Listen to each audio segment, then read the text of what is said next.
मुंबई उपनगरातील भायखळा ते Chhatrapati Shivaji Maharaj terminus railway स्थानक परिसरातील रेल्वे रुळांवर पाणी साचल्यानं मध्य रेल्वेनं काही रेल्वेगाड्यांची वाहतूक स्थगित केली।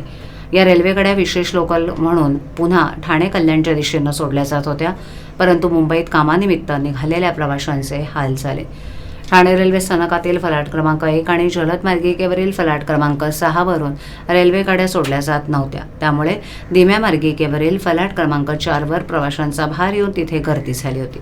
दिवा कल्याण स्थानकातही प्रवाशांची गर्दी झाल्यानं कामानिमित्त घराबाहेर पडलेल्या नागरिकांचे हाल झाले। काही प्रवाशांचे एकमेकांसोबत वाद होत होते। रायगड आणि ठाणे जिल्ह्यातील बदलापूर मांगणीमध्ये सकाळपासून पाऊस पडतोय। असं असलं तरी कामानिमित्त मुंबईत जाणारे नोकरदार सकाळपासूनच घराबाहेर पडले होते।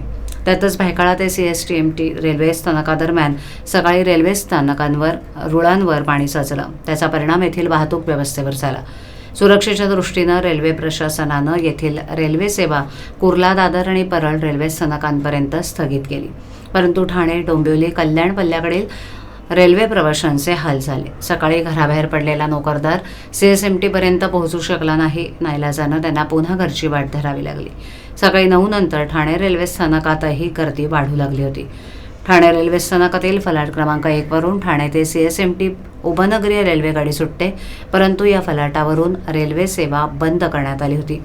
फलाट क्रमांक 6 वरून मुंबईच्या दिशेनं जलद रेल्वेगाडी जात असते। या फलाटावरूनही जलद रेल्वेगाड्यांची वाहतूक बंद होती। तर ठाणे स्थानकातील फलाट क्रमांक 4 वर कल्याण, बदलापूर भागातून सुटणाऱ्या धीम्या रेल्वेगाड्या थांबतात। या फलाटावरून रेल्वे वाहतूक सुरू होती, त्यामुळे फलाट क्रमांक 4 वर प्रवाशांचा भार आला। रेल्वेगाडी फलाटावर थांबण्यापूर्वीच प्रवासी या गाड्यांमध्ये शिरण्याचा प्रयत्न करत होते, त्यामुळे प्रवाशांचे एकमेकांसोबत वादाचे प्रसंग उद्भवत होते। महिला, वृद्ध, बालकांचे प्रवासादरम्यान हाल झाले।